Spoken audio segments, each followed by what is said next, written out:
سلام تخططتنا channel كم يكنيهم لومي حنت قد ستنفلي زبلتنا عرستي حيزلكم قريبة زلهم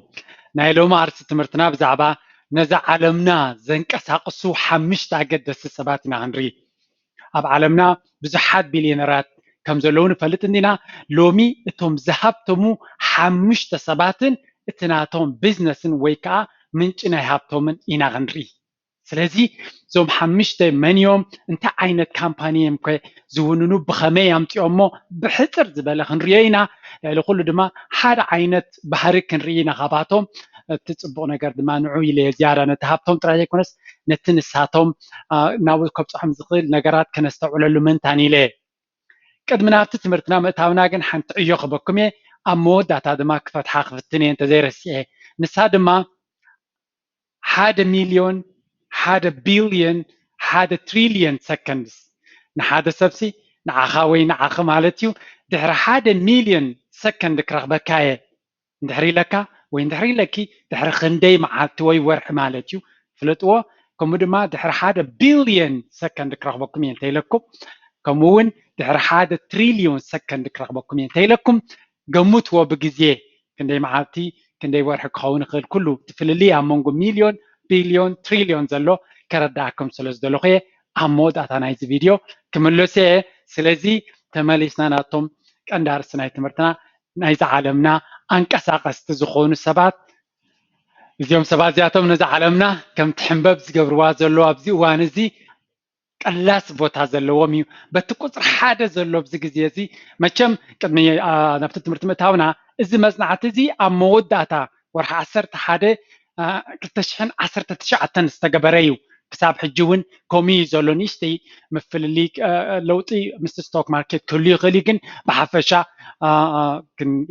ሓበሬታስ ኣፕዴትድ እዩ ሶ ቁፅሪ ሓደ ናይ ዓለምና ሃብታም ዘሎ ጄፍ ቤዞስ በሃል ጄፍ ቤዞስ ምናልባት ሰሚዕናዮ እንተዘይንፈልጥ ኮይና ኣብ ዝሓለፈ ዓመት ቀዳማይ ቢልዮነር ወይ ከዓ ዝሃብተም ናይ ዓለምና ዝኾነ ሰብ እዩ እሱ ድማ እቲ ኣዝዩ ቅልጡፍ ምዕባለ ናይታ ንሱ ዝመስረታ ካምፓኒ ዝፈጠሮ ሃብቲ ክኸውን ክኢሉ መቸም እቲ ናቱ ሃብቲ ክንሪኦ ከለና ኣብዚ ግዜ እዚ ከባቢ 108 ቢልዮን ናይ ኣሜሪካ ዶላር ዝኣክል ሃብቲ ከም ዘለዎ እዩ ዝሕበር እዚ ከዓ ኩሉ ኣፕዴትድ ኢንፎርሜሽን እዩ ቁሩብ ትለይ ብዛዕባ ባክግራውንዱ ክነግረኩም ንሱ ጄፍ ቤዞስ ማለት እዩ ቀደም ኣብ ባንኪ ዝሰርሕ ነይሩ ብዙሕ ናይ ቴክኖሎጂ ወይ ናይ አይቲ ክኢላን ብጣዕሚ በልዕን ሰብ ነይሩ ኣብቲ ዩኒቨርሲቲ እውን ብዝለዓለ ደረጃ ዝተሸለመ ነይሩ ድሕሪ ኣብ ባንኪ ነዊሕ ምግልጋል ድማ ናቱ ካምፓኒ ኣብ 1994 ኣብ ጋራጅ ናይ ስድራ ቤቱ ኮይኑ ነዛ ካምፓኒ ኣማዞን ትበሃል መስሪትዋ ማለት እዩ ቅድሚ ከባቢ 20 ገለን ዓመት ማለት እዩ ስለዚ እታ ካምፓኒ ኣብዚ ግዜ እዚ ኣበይ በፂሓ ከም ዘላ ራእይዋ ካብ ዚሮ በዓሉ ዝመስረታ እታ ካምፓኒ ቫልዩ ናታ ኣብ ከባቢ 1 ትሪልዮን ይትመን ንዑ ድማ ካብ ኖርማል ካብ ዋላ ሓንቲ ብዙሕ ገንዘብ ዘይነበሮ ናብቲ ዝለዓለ ቢልዮነር ዝሃብተመ ኣብ ውሽጢ 25 ዓመት ዝኸውን ግዜ ኣብፂሓቶላ so this is amazing ኣብዚ ግዜ እዚ ኣማዞን ንዘይንፈልጦ the everything story ዝበሃል ዳርጋ ካብ መርፍእ ክሳብ ዝዓበየ ንብረት ክትረኽበሉ ትኽእል ናይ ኦንላይን ቢዝነስ ኩሉ ነገር ዘለዎ እዩ ናይ ኣማዞን ዝበለፀ ነገር ጄፍ ቤዞስ ንነፍሱ ጥራይ ኣይኮነን ሂብቲሙ መዓት ሰባት ኣብ ውሽጢ ኣማዞን ድኳናት ዘለዎም ኣሽሓት ሰባት ከምኡ ክህብትሙ ከምኡ ድማ ከባቢ ፍርቂ ሚልዮን ዝኸውን ሰራሕተኛታት ኣለዎ ስለዚ ሓደ ዓብይ ለውጢ ክገብር ዝኽኣለ ንዑ ጥራይ ዘይኮነስ ንከባቢው ንሕብረተሰቡ ዓባ በርክቶ ዝገበረ ብጣዕሚ በልሕ entrepreneur ናይዚ ግዜ እዩ ዳርጋ ኣብዚ ግዜ እዚ እውን ዝለዓለ ክብሪ ዝወሃበ እዩ እቲ ሓደ ፍሉይነት ናይ ኣማዞን እንታይ እዩ ወይ ከዓ ከምዚ ዓይነት ብርቱዕ ዕቤት ከምፅኦ ዝኽኣሎ ክልተ ነገራት ኣለዎ ሓደ ቀልጢፎም እዮም ክልወጡ ዝጅምሩ እቲ ስቶርቲ ክጅምር ከሎ መፅሓፍቲ ክሸይጥ ኢሉ ጀሚርዎ ኦንላይን መፅሓፍቲ እዚ ኩሉ ሰብ መፅሓፍ ካብዚ ደልየ ገለሲ ነዝብል ምስ ረኣይ ዝኾነ እንዳ መፅሓፍቲስ ኩሉ መፅሓፍቲ ክህልዎ ይክእልኒ ስለዚ ኣነ ኩሉ መፅሓፍቲ ዝርከቦ ስቶር ዘይከፍት ኢሉ ጀሚርዎ ብመፅሓፍቲ ዝጀመረ ግን ናብ ኩሉ ኣብፅሒዎ ሕጂ እቲ ቀዳማይ ፍሉይነት ናቶም ኩሉ ግዜ ነብሶም ኣብ ምምዕባል ሓድሽ ነገር ምስ ግዜ ረሌቫንት ኣብቲ ማርኬት ፕሌስ ተደለይቲ ንምዃን ኩሉ ግዜ እዩ ዝተዓፃፀፍ even ኣብዚ ግዜ እዚ ክሳብ መድሃኒት ዝሸጠሉ ዓብይ ፋርማሲውቲካል ጃይንት ወይ ከዓ ሓደ ጨንፈር ናይ ፋርማሲ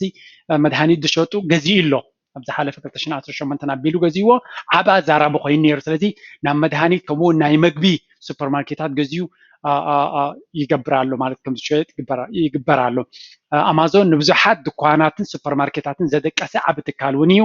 እሱ ጥራይ ከያክል ድማ እቲ ካልኣይ ፍሉይ ዝገብሮም ድማ ብፍሉይ ክእለት ናይ ፈጠራውነት ኢኖቬሽን one of the best innovative company ኣብዚ ግዜና እዩ ድማ ኣማዞን እቲ ካልኣይ ፍሉይ ዝገብሮም ከዓ ኣብ ዓሚል ዘለዎም ኣጠማምታ ፍሉይ እዩ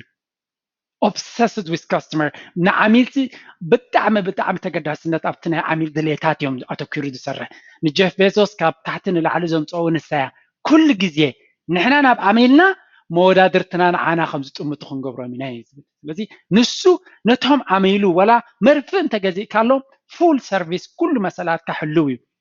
ኣብ ዝኾነ ሱፐርማርኬት ክትረኽቦ ዘይትኽእል ፕሮቴክሽን ኤንድ ጋራንቲስ ኣለካ ስለዚ ንዓሚል ኣዝዩ ታርጌት ገይሩ ስለ ዝሰርሕ ከም ቢዝነስ ዓሚልካ ኩሉ ግዜ ዝያዳ ዶላራቱን ገንዘቡን ከም ግብረ መልሲ ካብ ናቱ ስቶር ክገዝእ ጀሚሮም ስለዚ ሓደ ኣብዚ ግዜ እዚ ኣዝዩ ቅልጡፍ ዕቤት እናገበረ ዝመፀን ዘሎን ካምፓኒ ናይ ዓለምና ንመድረክ ናይ ዓለምና ድማ ብመሰረታዊ ዝቕይር ዘሎ እዩ ብኸመይ ንገዝእ ብኸመይ ንሸይጥ completely revolutionize ዝገበረ ሓደ ካምፓኒ እዩ ስለዚ እዚኣ ፍለጥዋ this is company number 1 and person number 1 number 2 it's a legend ቢል ጌትስ መቸም ኣብ ዝሓለፈ 20 ዓመታት ቀዳማይ ቢልዮነር ወይ ዝሃብተመ ኩሉ ግዜ ሓደ ሰብ ዝመላለሶ ነይሩ ንስኻ ቢል ጌትስ ኣብዚያ ዓመት ጥራይ ካብ 2019 እዩ ጀፍ ቤዞስ ካብ ታሕቲ መፅዩ ሓሊፍዎ ዘሎ ሕጂ እውን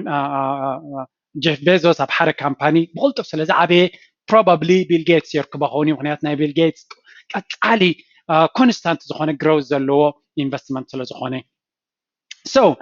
Bill Gates habtnatu ab 106.7 billion na America dollar abilu ይርከብ ማለት ኣብዚ ግዜ እዚ is one of the richest person ካበይ መፅኡ ምንጫታዊው እንተይልና ነዛ ማይክሮሶፍት ትበሃል ካምፓኒ ዝመስረተ ማይክሮሶፍት ነቲ ዊንዶውስ ዝበሃል ኣብ ዝኾነ ኮምፒውተር ጥቀሙሉ ኦፕሬቲንግ ሲስተም ዝመሃዘ ወይ ወናናታዩ ኣብ ልዕሊኡ ድማ ማይክሮሶፍት ወርድ ኤክሰል ፓወርፖይንት ዝበሃሉ ፕሮዳክትስ ኣብዚ ናይ ስራሕ ዓለም ቀላሲ ቦታ ዘለዎ ከምኡውን ዘይተኣደነ ካልእ ንስራሕ ዝጠቅም ሶፍትዌራት ትውንን ዓባይ ካምፓንያ ከምኡውን ክላውድ ሲስተም ኣብዚ ግዜ እዚ ኣብ ዝሓለፈ ሕደት ዓመታት ኣብዚ ናይ ስማርትፎን ቴክኖሎጂ ቁሩብ ዝሒሎም ነይሮም ሕጂ ግን ከም ብሓድሽ ተመሊሶም ብዝተፈላለየ መንገዲ ኣዝዩ ወሳኒ ቦታ ወይ ቅልጡፍ ዕቤት እውን ዘርእዩ ዘለዉ ካምፓኒ እዮም ስለዚ ንዓዓ ዝመስረተ ምስካላዩ ኮይኑ ማለት እዩ በኣ ገይሩካ ካብ ኣብ 80ታት ኣቢሉ ቢልዮነር ዝኾነ ኣብ ዝሓለፈ 20 ዓመት ድማ ነቲ ናይ ደረጃ ናይ ሃብቲ ናይ ዓለምና ዝለዓለ ቦታ ሒዙ ዝርከብ ሰብ እዩ ማለት እዩ እቲ ዘገርም እዚኣ ዝተዕሉላ ካብ 2009 ክሳብ 2019 ውሽጢ 10 ዓመት ገንዘቡ ዳብል ኮይኑ amazing ሃብትናቱሲ ካብ 40 ገለን ዝነበረ ናብ 100 ካብ 50 ገለን ዝነበረ ዳብል ኣብ ውሽጢ 10 ዓመት ሃብትናቱ ዳብል ክገብር ክኢሉ ናትና ከንታይ ገይራ ውሽጢ 10 ዓመት God knows ኢንቨስትመንት ዘይብሉ ሰብ ኩሉ ግዜ ገንዘቡ ከምዚ ኢሉ ክዓቢ ይክእልኒ ኢንቨስትመንት ዘለዎ ሰብ ግን ናይ ዕብየት ዕድሉ ኩሉ ግዜ ዝለዓለ እዩ ቢል ጌትስ ግን ብሃብቱ ጥራይ ኣይኮነን ዝፍለጥ እምበሽ ኣብዚ ግዜ እዚ ብኻሊእ ዝፍለጥ ዝያዳ ዘፍልጦኒ ቢል ጌትስ በቲ ኣዝዩ ካብ መጠን ንላዕሊ ክብሪ ዝወሃቦ ለጋስነቱ እዩ ዝፍለጥ ፊላንትሮፒክ ኣክቲቪቲ ናቱ ወይ ከዓ ወፈያን ምሃብን ንፅጉማት ምድጋፍን ብኡዩ ዝያዳ ዝፍለጥ ኣብ ሚድያ ዝበዝሐ ግዜ እውን ብኸምኡ ዝኣቱ ዝመፅእ ኣብዚ ግዜ እዚ እንተሪእናዮ ካልኣይ ፍልይቲ ሓንቲ ፍልይቲ መፍለጢቱ ድማ ቢል ጌትስ ዩኒቨርሲቲ ቀዳማይ ዓመት ምስ ተምሃረ ድሮፕ ኣውት ገዲፍዎ ዝወፀ ሰብ እውን እዩ ስለዚ ካልእ እውን ክንርኢና ካብ ዩኒቨርሲቲ ዝወፁ ሰባት ክሳብ ዩኒቨርሲቲ ዘይተምሃሩስ ክሳብ ክንደይ ዕብየት ከም ዝኽእሉ እውን ክንርኢና ማለት እዩ they decided to leave ንሱን ሰበይቱን መሊንዳ ጌትስ ማለት እዩ ብሓደ ኮይኖም እንታይ ሓሲቦም እዚኣ ዝተውዕሉላ very funny and very surprising they decided to leave only 30 million for their 3 kids and give away 99.96% of their money ካብቲ ኩሉ ሃብቶም ክመቱ ከለዉ ወይ ድሕሪ ግዜ ኢሎም 96 ሃብትና ከነወፍየና ኢሎም ኣለዉ ነቲ ፋውንዴሽን ኣለዎ መሊንዳ ኤንድ ቢል ጌትስ ዝበሃል ሓደ ፋውንዴሽን ኣለዎም ንዕዑ ንደቆም ንሰለስተ ደቆም ክንደይ ገንዘብ ከትርፍሎም እዮም ኢሎም ኣለዉ 30 ሚሊዮን ጥራይ 10 ሚሊዮን ነፍሲ ወከፍ ሰቦም ሕሰብዎ ዳርጋ 1% ናይ ሃብቶም እውን ከትርፍሎም ኣይሓሰቡን ንኩሉ ንግብረ ሰናይ ፋውንዴሽን ኣለዎም እቲ ፋውንዴሽን ድማ እሱ እቲ ገንዘብ ኣብዩ ክዘን ይዓቢ በቲ ናቱ ወለድ ድማ ዝተፈላለየ ንሳቶም ዝሓስቡ ናይ ሕማማት ናይ ገለን እናደገፈ ዝነብር ማሕበር ወይ ካምፓኒ ፋውንዴሽን ብሎ ከምኡ መስሪቶም ኣለዉ ንደቆም ግን 10 ሚሊዮን ይኣኽሎም ኢሎም ተኻልእ ሰሪሖም ከምፅዎ ኣለዎም ኢሎም ኣብ ኣፍሪቃ ወይ ኣብ ካልእ እንተኸይድካ ቢልዮናት ንደቅኻ ትቦም ንደቅካ እንታይ ማለት እዩ ኩሉ ግዜ ባዕሎም ንክሰርሑ ዘሎ ዕድላት ተፅበሎ ማለት እዩ እዚኣቶም ግን ረእይዎ ካልእ እውን ክንርኢ ኢና ዳርጋ እዚ ሞዴል እዚ እናተደጋገመ ዝመፅእ ዘሎ ሓደ ህያው ኣብነት ናይ ዓበይቲ ቢልዮነራት ለጋሳት ኣዝዩ ብዙሕ ገንዘብ ንሰናይ ነገር ዘወፍዩ ሃብታም ገለገለ ኢልና ንሃብታማት ክንፀርፍ ንውዕል ባዕሎም ብሓንጎሎም ብፃዕሮምን ዘምፅዎ ሃብቲ ንግብረ ሰናይ ንፅቡቅ ነገር ኢሎም ካብ መዓት ገንዘብ ዝውፍዩ ሰባት እዮም 10 ግዜ ንሃብታማት ክንፀርፍ ንውዕል ካለና 5 ሳንቲም እውን ሓለፋ ዘይንገብር ንዝኾነ ሰብ ናምበር 3 ሳልሳይ ዝዓበየ ኣብዚ ቀረባ ግዜ ዝመፀ እዩ ካብ ነዊሕ ዝነበረ ግን ኣብ ዝለዓለ ደረጃ ሕጂ ዝመፀ እዩ ንሱ ድማ በርናርድ ሬኖ ዝተባሃለ ፋሚሊ ናይ ሓደ ፍራንስ ፋሚሊ እዩ እዚኣቶም ሓደ ዓብይ ካምፓኒ ዝውንኑ LVMH ዝተባሃለ ግሩፕ ዝተፈላለየ ካምፓኒታት ዘለዎ እዩ ሃብቲ ናይቲ ፋሚሊ ድማ ኣብ 105.7 ቢልዮን ናይ ኣሜሪካ ዶላር ረይዎ ልዕሊ 103 ሰብ ልዕሊ 100 ቢልዮን ገንዘብ ኣለዎም ሰለስተ እዮም ጥራይሲ 300 ቢልዮንን ልዕሊዩን በፂሖም ኣለዉ እዚ ፋሚሊ እዚ ድማ እዚኣቶም ናይ ፍሬንች ፋሚሊ እዮም እዚ ሬኖልድ በሃል ከዓ ሲኢኦ ናይቲ ካምፓኒ እዩ ሲኢኦ ከምኡውን ቼርማን ናይቲ ቦርድ እውን እዩ እዚ ካምፓኒ እዚ ከዓ is world's biggest luxury goods ናይ መጋየፅን ናይቲ ዝበለፀ ወርቅዶ ስልማዶ ቦርሳታት ዶ ገለ ቶፕ ብራንድ ዝበሃል ዝሓቁፍ ዓብይ ግሩፕ እዩ እዚ ንኣብነት ካብቲ ንሱ ዝሓቅፎም ካምፓኒታት ተሪኢና ንኣብነት ሉዊስ ቪቶን ዝበሃል ቦርሳታት ሰዓታት ናይ ደቂ ኣንስትዮ ዝያዳ ቶፕ ብራንድ ናይ ዓለምና እዩ ሄንሰይ ዝበሃል ቡልጋሪ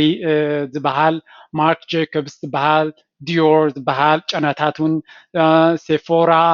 ኤንድ ካልእ እውን ብዙሕ ዓበይቲ ብራንድታት ናይ ዓለምና ዝኸበሩ ብራንድታት ናይ ዓለምና ዝሓቆፈ ግሩፕ እዩ ዳርጋ ካብ 80ታት ጀሚሮም ዝተፈላለየ ብራንድስ እናገዙ ንዕኡ ድማ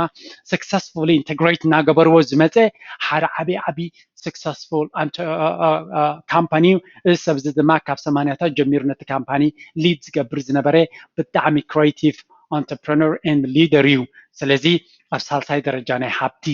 ዝርከብ ሓደ ቀላሲ ሰብ ወይ ቀላሲ ፋሚሊ እውን ንርኢ ኣለና ማለት እዩ ናምበር 4 ንቐፅል ኣለና ካብ ኣሜሪካውያን ተመሊስና ናብ ኣሜሪካውያን ዋረን ባፈት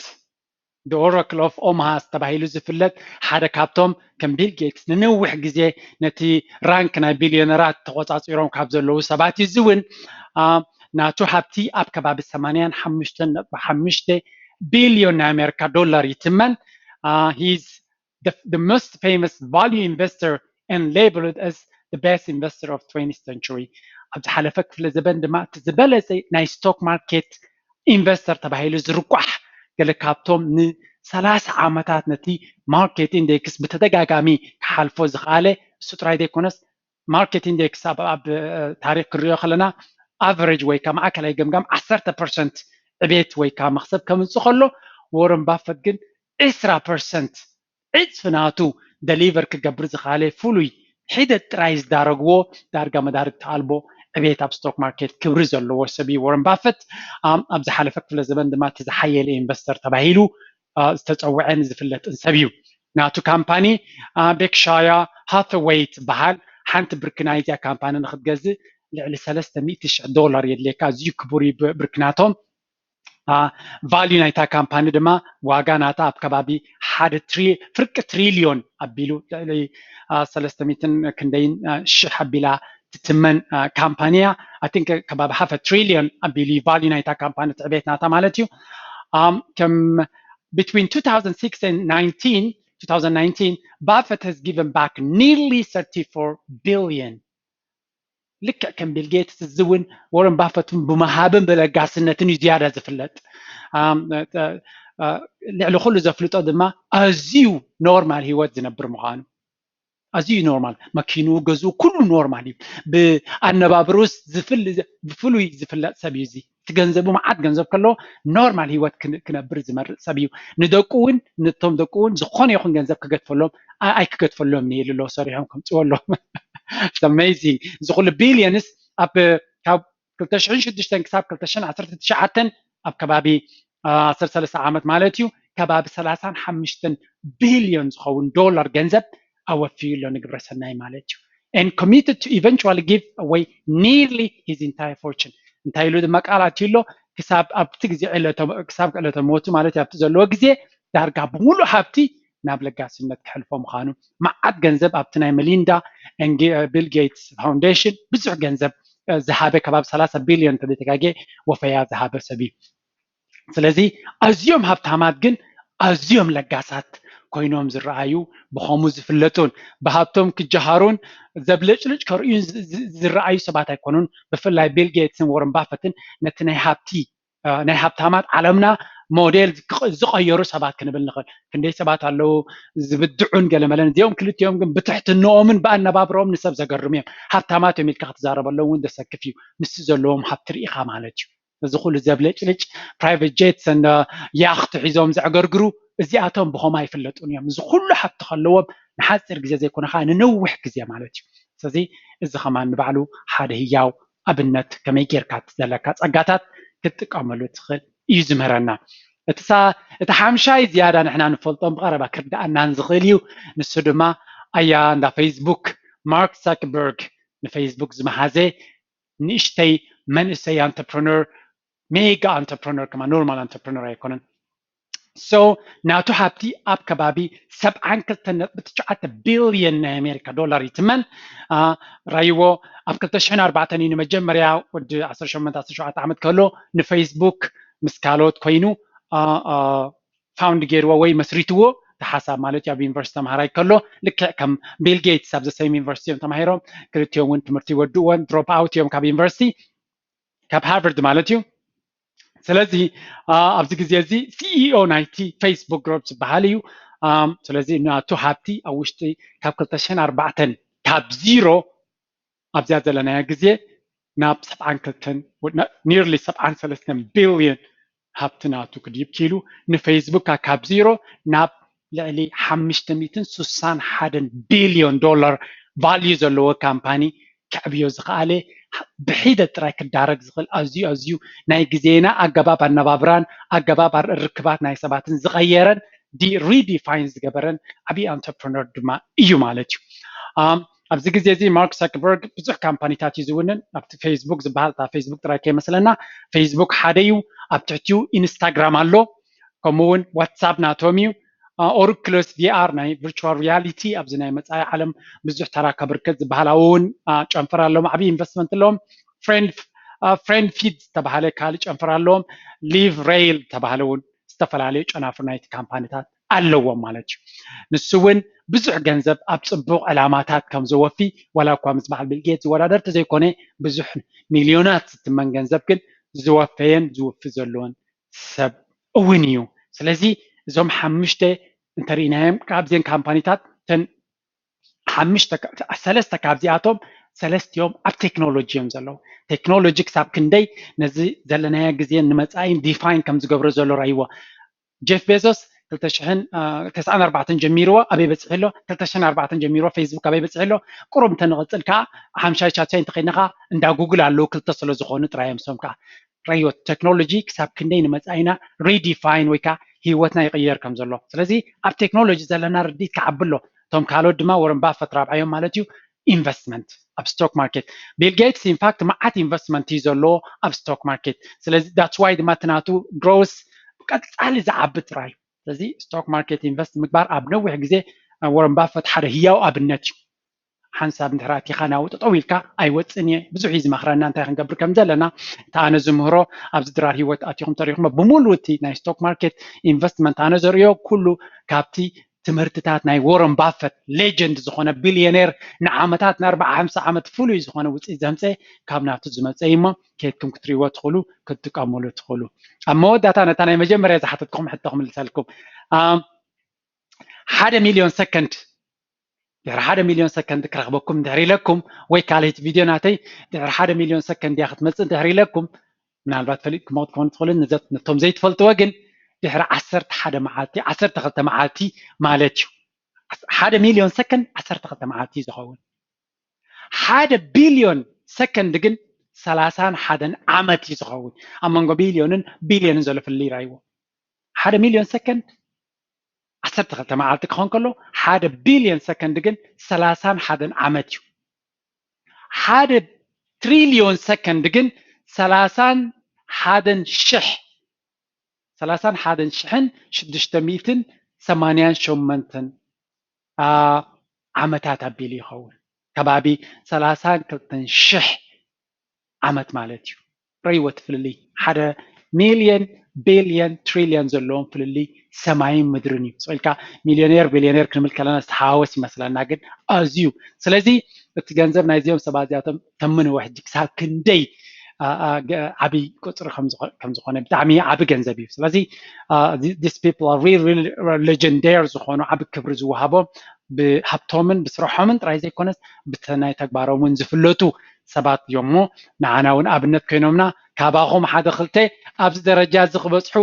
ብሞለና እንተ ተኻኢሉ ክንደይናይ ግን ሓደ ክልተ ኣብዚ ደረጃ ዝበፅሑ ክህልውና ናይ ወትሩ ትምኒትና እዩ ንዓድና ድማ ናብ ዝለዓለ ደረጃ ነቲ ዘለና ሃብቲ ድማ ናብ ሰናይ ነገር ንኸነውዕሎ እናተመነኹ ናይ ሎሚ ትምህርቲ ከም ዝትመስል ከም ወትሩ ኣብዚ ቻነል ጂድራር መፂኹም ትጥቀሙ ዘለኹም ፅቡቅ ገበርኩም ሓደሽ እንድሕር ኮይንኩም ብዙሕ ትምህርቲ ኣለዎ ኣትይኹም ተጠቀሙሉ ዕበይሉ እናበልኩ ኣብዛ ናይ ሎሚ ቪድዮ ትውስኽዋ ሓበሬታ ወይ ናትኩም ፊድባክ እንተሎ ኣብ ኮሜንት ክፅበየኩም እየ እቶም ብዛ ቪድዮ ንገለገለ ሰባት ተስፋ ክትቦም ትኽእል እያ እንድሕር ኢልኩም ፕሊዝ ሼር ኢት you never know ንገለ ሰብ ሞራል ክትህብ ትኽእል እያ እናበልኩ ናይ ሎሚ ስራሕ ኣብ ዝተወዲሉ ኣብ ካልእ ክሳብ መራኸብ ድሓን ቀኒዩ ቻው